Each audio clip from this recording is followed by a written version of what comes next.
Hi. Today I want to talk about Litestream database replication. I had a previous video that I deleted because there was a mistake in it, so this is my second take and it's the correct version. Now, Litestream replicates SQLite databases. I have a server with an SQLite database and I want to have a replica for this database that is as recent as possible. Now, the cool thing about Litestream is that it can back up your database while it is running. The internal SQLite API for backups can also do that, but it will still stop the writing on the server. Litestream does that on the fly and has a very low performance impact. And it can replicate to an S3 instance, and so you have a backup. I will set this up as a systemd service because I also have my server as a systemd service. If you're using Docker or something like that, of course, the methodology is completely different. Now, there was a problem in the previous video that concerned encryption, and I will talk about this later. Right, so let's go to my server. In this case, it's the notebook service server. Here's the configuration for Litestream. It's a YAML file, Litestream YAML, and here's the Litestream service file for systemd. Now, let's look at the YAML file. Here we have the DBs listed.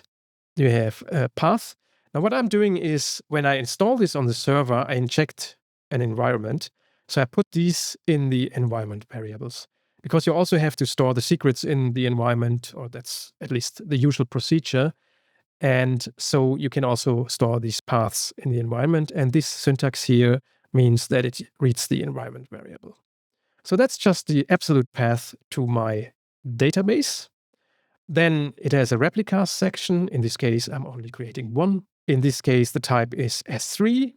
The bucket name is drawn from the environment. Then this path, notebookdb, is just the S3 internal path. So it will store at the bucket under notebookdb in this path, and then we'll create internal further paths that don't have to interest you because it's internal to Litestream. There needs to be the AWS endpoint URL. In this case, we are not using AWS by Amazon. We're using Hexabyte SE, a Swedish company that has some still experimental object storage support.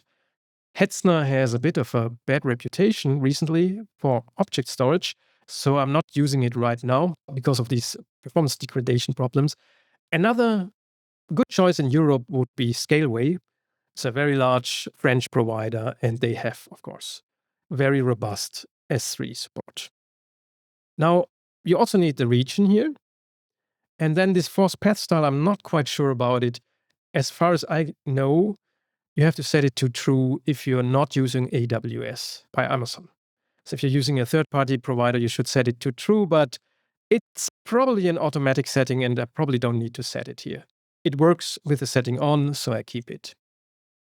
That's the configuration. Now let's look at the systemd service file. The service file just needs the network online target because it needs network access, so it should be started after the network is online.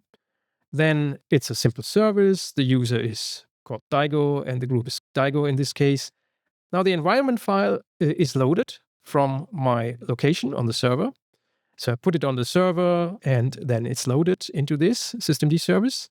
The exec start here starts Litestream with replication mode on and reads the config file. The config file has all the data to start replicating. And restart on failure here is a setting for all systemd services, is usually turned on, but it's not very useful because usually when you have a problem on your server that causes a crash, the crash will occur again. So restarting will just cause an endless restart loop. That's at least my experience. Of course, the server should never crash and you should find the bug and make it not crash. It can even confuse monitoring services, so you have to be careful if it's on and you restart automatically. Then if you have a monitoring service that just checks that the process is on, then you might get a problem because it looks as if your process is on, even though it's in an eternal restart loop. So maybe you should avoid it in that case, or at least your monitor should, of course, also read the logs and scan it for errors. Now, here the timeout stop second, 900, that's 15 minutes. That is the grace period. So the server has the same grace period. So the server has 15 minutes to shut down when systemd shuts down. For instance, if you reboot the system, systemd gets the signal and it will then send a SIGTERM signal to the services. Now, when the services receive the SIGTERM signal, they have 15 minutes to shut down in a regular way. After that interval, the systemd will kill the process. Normally, this is much shorter, of course. It's like 30 seconds, maybe 60 seconds. In some systems, it's even lower because it can cause a hang when you shut down the system, right? So some people on desktop systems set this super low. What's important to know here is that you need to change a global setting for this too, because there's a global config file for systemd, and in that config file, it's usually 90 seconds. So you should also set it to 15 minutes in that config file, otherwise this setting will be kind of useless. Then this is a multi-user target for the installation. That's it. That's the Litestream service, and it will then automatically replicate your database while it's running to the S3 instance specified here and in the environment, and it will do that automatically. Now, there used to be an option for encryption, and in the previous video I had some key there that was even the wrong key. But even if you set the right key, it used to use H encryption. This has been switched off, so it's no longer encrypting. And one problem with Litestream was that it switched off this encryption even without really giving notice about it. It should have failed, but instead it just silently does not encrypt. And that's, of course, a very bad choice and is a misfeature or maybe even a security relevant bug in Litestream. Now they're working on switching on encryption again. They switched it off because it had, problems with their paging algorithms and there were severe performance penalties for it. And now they want to do it in a performed way. But still, was a bad choice to just disable it.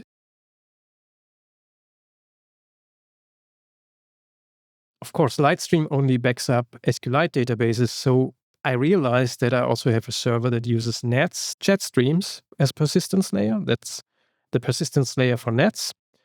And of course, then you need another backup solution. So unfortunately, in this case, I have to stop the service. But then when the service is stopped, you can back it up using normal means. And normal means in this case means Restic, a very cool backup solution. You probably heard about it. It's used on Linux and Unix all the time, but it's also available for Mac and Windows. And it uses anything you want. Basically, it can use S3, it can use all kinds of other backends, and also has strong encryption, and it's very well tested and very well known. So that you can just download using your package manager, install on the server. Of course, it has to be available, but it's available for all platforms, usually from the package manager. And how do I use it? I set up a service again. Now, this time the service, unfortunately, has to stop my server, then make the backup, and then start the server again.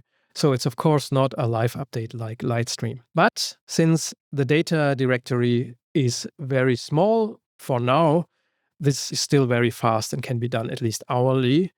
Of course, when it grows, it has to be optimized, and we'll talk about that. Let me first show you how to do this. Here's a backup script. It's just a shell script. Bash script here, trap system control start lxfox exit means do this in any case. So even if an error occurs, it will restart the server again. lxfox is the server. Now, what it does is it stops the server first, it then does the backup, and then it prunes the backups. So you don't create too many backups and waste too much space. I keep 7 daily copies, 4 weekly, and 12 monthly copies. The backup directories here. Where does Restic get its information from? Now, unfortunately, I can't show you the details here, but what I can show to you is the systemd file. And in the systemd file here is the environment file, and that is, of course, also transferred to the server on deployment, and it contains the keys for AWS, okay? So it contains all the AWS endpoint standard keys, the access key, the secret key, and defines the environment variables for that. And it also contains the AWS endpoint. No, sorry, it's called the S3 endpoint URL, which Restic takes automatically. And it also needs to contain the Restic encryption password, and then Restic will use strong encryption. So unfortunately, I don't want to show that to you because I haven't prepared a kind of dummy file, but you can find that in the docs for Restic. And you can set the environment, of course, in the systemd service and load it. Other than that, it only requires the network target. It needs, of course, network access, so it should be started after the network has been started. And it also requires the actual service to run, because if the server isn't running, then it doesn't make much sense to make backups. So this will make backups when the server is online. And it runs the backup script. I install the backup script in user local bin. That's the usual convention. Now, this only makes a single backup. And you can test it on the server using system control, start an Xbox backup service. Then it will make one copy and you can see if it's error-free. This timer does it hourly. So you can just add a timer service. In the timer section, you put on calendar hourly, you make it persistent, and wanted by timers target for the installation. And if these simple settings will ensure that the backup is run hourly. You have to start both services, of course. The backup service, well, it needs to be installed. Sorry, it needs to be installed, not activated. And the timer needs to be installed by your script. So, well, it's called activated, but not started, right? So that's a great way of making backups of your data directory automatically using Restic. The disadvantage is that you have to switch off the server, and that's a very costly operation, and it can also be bad for the user. Of course, you have to change your client in a way that they, for instance, automatically retry when there is no server connection or when the server connection is lost. But you have to do that anyway in the long run. Now, one thing worth noting, finally, here, this does stop the service, does all the backups, and then starts the service again.